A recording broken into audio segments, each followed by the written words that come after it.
மருந்தென வேண்டாவாம் யாக்கைக்கு அருந்தியது அற்றது போற்றி உனின். வணக்கம் நண்பர்களே, நான் உங்கள் தோழி சிவானி மூர்த்தி. இது அமிர்தம் ஆஃப் லைஃப். இன்றைக்கி நம்ம பார்க்க போகிறது பாடி டீடாக்ஸ். அதாவது சில காலமாக நான் கேள்விப்படுற ஒரு விஷயம், என் உடம்பு நான் இதெல்லாம் பண்ண சுத்தமாயிடுச்சு, இதெல்லாம் சாப்பிட்டா என் உடம்பு சுத்தமாயிடுச்சு அப்படின்ட்டு ஒரு நமக்குள்ளார ஒரு தவறுதலான புரிதல் இருக்குது.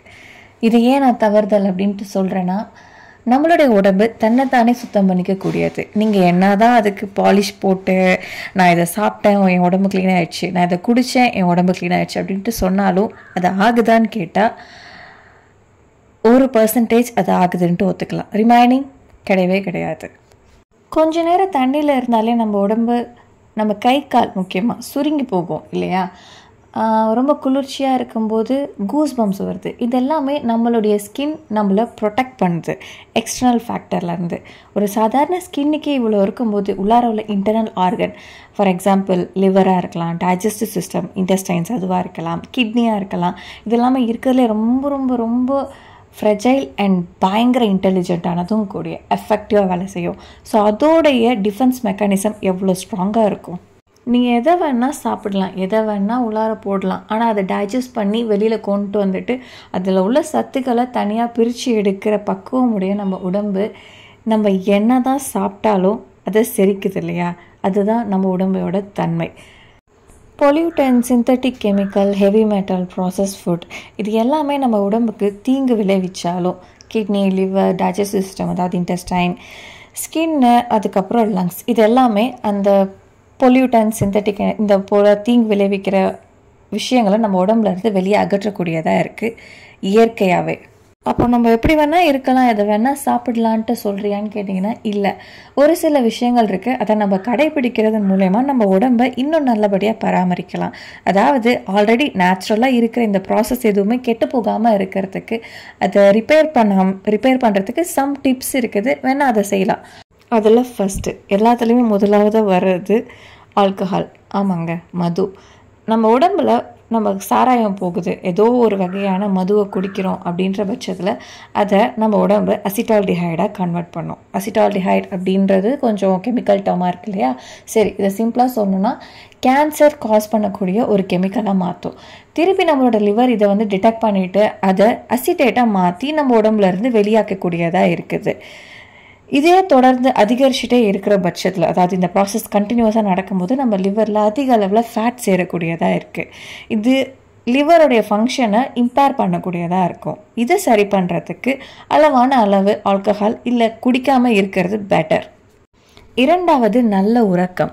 குறைஞ்சது 7-9 மணி நேரம் இரவு நேரத்தில் நீங்கள் தூங்குறீங்க அப்படின்னா உங்களுக்கு Alzheimer, stress, anxiety, high blood pressure, heart disease, diabetic 2, obesity இதெல்லாம் வராமல் இருக்கிறதுக்கான வாய்ப்புகள் மிக மிக அதிகம்.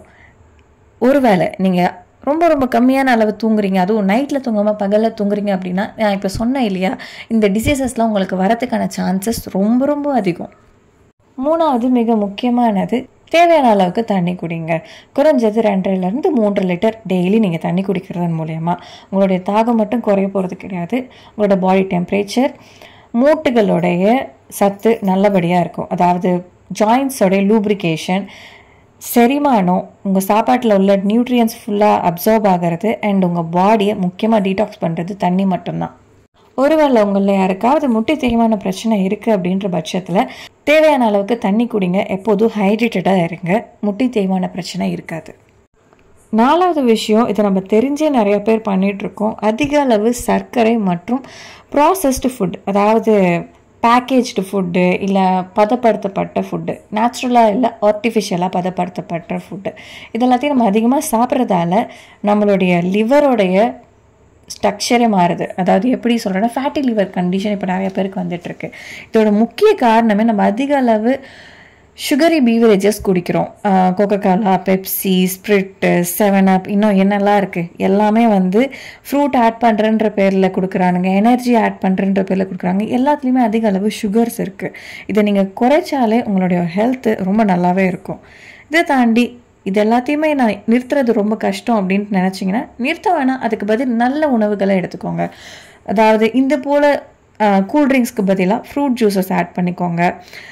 நிறையா ஃப்ரூட்ஸ் எடுக்கிறதாலேயோ வெஜிடபிள் எடுக்கிறதாலேயோ உங்களோட ஹெல்த்து நல்லபடியாக இம்ப்ரூவ் ஆக தான் போகுது. 5வது ஆன்டி ஆக்சிடென்ட் உணவுகளில் எடுத்துக்கோங்க. உங்களுக்கு தெரியுமா, நீங்கள் சாப்பிட்ற உணவு, சுவாசிக்கிற காற்று, அது போக எக்ஸெட்ரா எக்ஸெட்ரா உங்கள் உடம்புல நடக்கிற ஒவ்வொரு விஷயங்களும் உங்கள் உடம்புல அதிக அளவு ஃப்ரீ ரேடிக்கல்ஸை ரிலீஸ் பண்ணிகிட்ருக்கு. இந்த ஃப்ரீ ரேடிக்கல்ஸ்ன்றது தான் நம்ம அதிக அளவு வயசாகிறதுக்கு, நம்மளுடைய ஆர்கன்ஸ் டேமேஜ் ஆகிறதுக்கு காரணமாக இருக்குது. ஒருவேளை இந்த ஃப்ரீ ரேடிக்கல்ஸ் இல்லை அப்படின்னா நம்ம ஹெல்த்தியாக இருப்போம் அண்ட் நம்மளுடைய ஏஜ் ஆகிற ஃபேக்டர் கம்மியாயிட்டு வரும். இதுக்கு நம்ம என்ன பண்ணோம் அப்படின்ட்டு கேட்டிங்கன்னா, ஃபார் எக்ஸாம்பிள் அதிக அளவு பழங்களை சாப்பிடுங்க. அது பெரிஸாக இருந்துச்சுன்னா மச் பெட்டர். நட்ஸ் எடுத்துக்கோங்க, dark chocolate, vegetable, spices, even தேவையான அளவுக்கு காஃபியும் க்ரீன் டீயும் எடுத்துக்கிறது மூலயமா ஆன்டி ஆக்சிடென்ட் அதிக அளவு வருது. என்னோட ஒரு பர்சனல் சஜஷன், அரசனை நம்பி புருஷனை கையை விட்டாங்கன்ட்டு சொல்லுவாங்க. இதோட ஆக்சுவல் திங் என்னென்னா, அரச மரம் இருக்கு இல்லையா, அந்த அரச மரத்தை நம்ம டெய்லி சுற்றி வரதன் மூலயமா நம்ம உடம்புல உள்ள ஃப்ரீ ரேடிக்கல்ஸ் ரிமூவ் ஆகுது. இதே கான்செப்ட் நான் என்ன சஜஸ்ட் பண்ணுறேன்னா, உங்களால் முடிஞ்சிச்சுன்னா அரச மரத்துக்கு அடியில் உட்காந்தாவது அட்லீஸ்ட் இருங்க. இதன் மூலயமா உங்கள் உடம்புல உள்ள ஃப்ரீ ரேடிக்கல்ஸ் ரிமூவ் ஆகும்.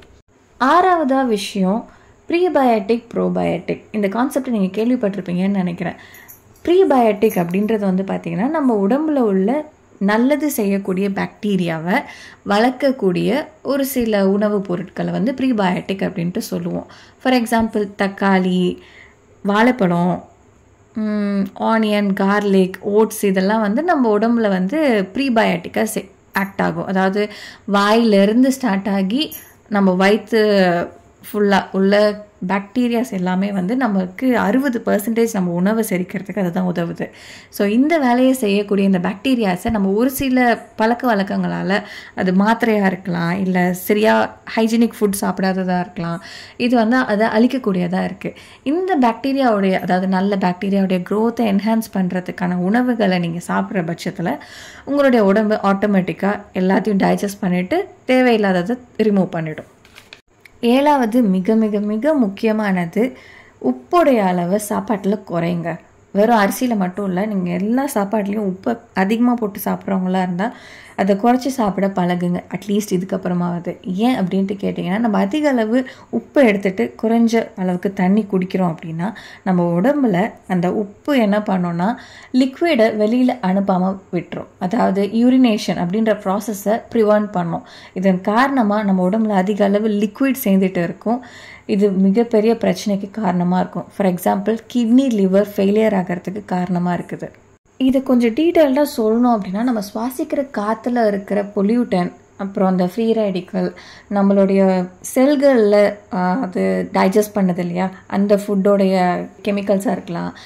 இது போலக்க நம்ம உடம்புல சேர இந்த தேவையில்லாத பொருட்கள் எல்லாத்தையுமே வெளியில் அனுப்புறதுக்கு தண்ணி மட்டும்தான் உதவுது.